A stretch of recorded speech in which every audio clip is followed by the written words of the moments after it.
चीन की बड़ी प्लानिंग। जी हां, चीन ने बॉर्डर पर फिर से उकसावे वाली कार्रवाई की है। नमस्कार दोस्तों, मैं हूं शिव और स्वागत करता हूं आपका अपने चैनल हंगर फॉर डिफेंस में। ब्लैक स्काई की एक रिपोर्ट में आज ये खुलासा हुआ है कि चीन पूर्वी लद्दाख में पेंगोंग झील के आसपास एक प्रमुख बेस पर हथियारों और फ्यूल स्टोरेज के लिए अंडरग्राउंड बंकरों और बख्तरबंद वाहनों के लिए मजबूत ढांचों का निर्माण कर रही है। आपको बता दूं कि ब्लैक स्काई यूएस की एक कंपनी है जो ऑपरेट करती है रियल टाइम इंटेलिजेंस सिस्टम को, और पब्लिक डोमेन में उपस्थित डाटा के अनुसार ब्लैक स्काई के पास खुद की लगभग 16 सैटेलाइट्स हैं जो पूरी दुनिया में अलग अलग देशों के ऊपर से घूमते हुए रियल टाइम डाटा कलेक्ट करती है। कहा जा रहा है कि चीन की इस तैयारी से भारतीय अधिकारी चौंक गए हैं। सैटेलाइट इमेजेस के अनुसार चीन की सेना पूर्वी लद्दाख में अपनी उपस्थिति मजबूत कर रही है। इस क्षेत्र के एक प्रमुख अड्डे पर हथियारों और ईंधन भंडारण के लिए भूमिगत बंकरों और बख्तरबंद वाहनों के लिए कठोर आश्रयों का निर्माण किया जा रहा है। इस बेस को 2021-22 के दौरान विकसित किया गया था और इसी बेस में चीन ने काफ़ी सारे भूमिगत बंकर भी बना लिए हैं, जिसमें चीन अपने प्रीमियम हथियार, फ्यूल, अपने सैनिकों के लिए खाने पीने का सामान और युद्ध में काम आने वाले सभी साजो सामान को रख सकता है। ये भी कहना गलत नहीं होगा कि ऑलरेडी रख चुका है। आपको ये जानकर हैरानी होगी कि मई 2020 में एलएसी पर गतिरोध शुरू होने से पहले ये क्षेत्र लगभग निर्जन था, लेकिन अब यहाँ इतना बड़ा बेस बन चुका है और पीपल लिबरेशन आर्मी के सैनिकों के मुख्यालय के रूप में इसका इस्तेमाल भी किया जाता है। हम कह सकते हैं कि चीन के द्वारा एक बहुत बड़ा और फुल्ली ऑपरेशनल बेस लगभग बन चुका है। इस क्षेत्र पर भारत का दावा है और ये एक डिस्प्यूटेड लैंड है, लेकिन चीन को इससे कोई फर्क नहीं पड़ता और वो तेजी से लगा हुआ है यहाँ अपना इंफ्रास्ट्रक्चर डेवलप करने में। यह वास्तविक नियंत्रण रेखा, जिसे हम एलएसी कहते हैं, उससे लगभग 5 किलोमीटर दूर ही स्थित है। इन बंकरों के अलावा यहाँ पर टेस्ट ट्रैक और चीनी सेना के आर्म व्हीकल्स के लिए मजबूत शेल्टर भी तैयार किया गया है।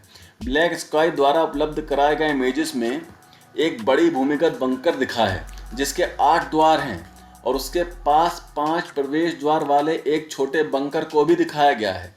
ये स्ट्रक्चर हथियार प्रणालियों और आपूर्तियों को सुरक्षित करने के लिए एक महत्वपूर्ण प्रयास का संकेत देती है। अब आप सोच रहे होंगे कि चीन को इससे क्या फायदा है?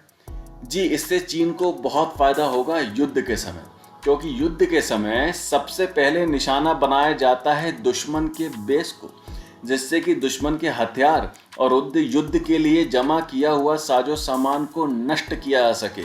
इससे लड़ाई शुरू होते ही दुश्मन की कमर टूट जाएगी और वो कमज़ोर हो जाएगा।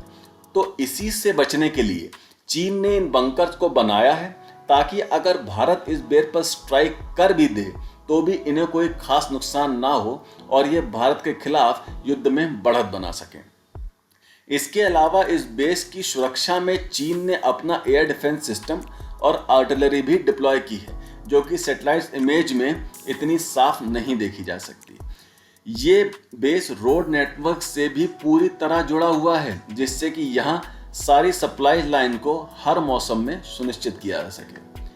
यह बेस गलवान घाटी से सिर्फ 120 किलोमीटर दूर दक्षिण पूर्व में स्थित है, जहां जून 2020 में एक घातक झड़प हुई थी भारत और चाइना के बीच में, जिसके परिणाम स्वरूप हमारे 20 सैनिक शहीद हुए थे और चीन को भी भारी नुकसान उठाना पड़ा था। उनके भी काफ़ी सारे सैनिक मार गिराए गए थे।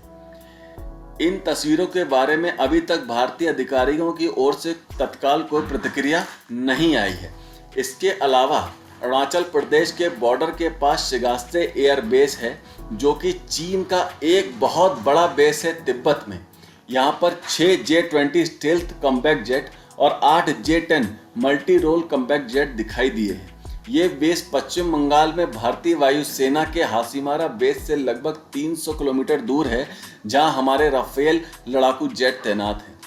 विशेषज्ञों का मानना है कि J-20 की तैनाती भारत के राफेल के खिलाफ जवाबी कार्रवाई है। पहले ज़्यादातर J-20 चीन के तटीय और अंतर्देशीय प्रांतों में तैनात थे। तिब्बत में इनकी तैनाती एक बड़े बदलाव का संकेत है। तो ये तो हो गई चीन की बात। अब आप कहेंगे कि इसके जवाब में भारत की क्या तैयारी है।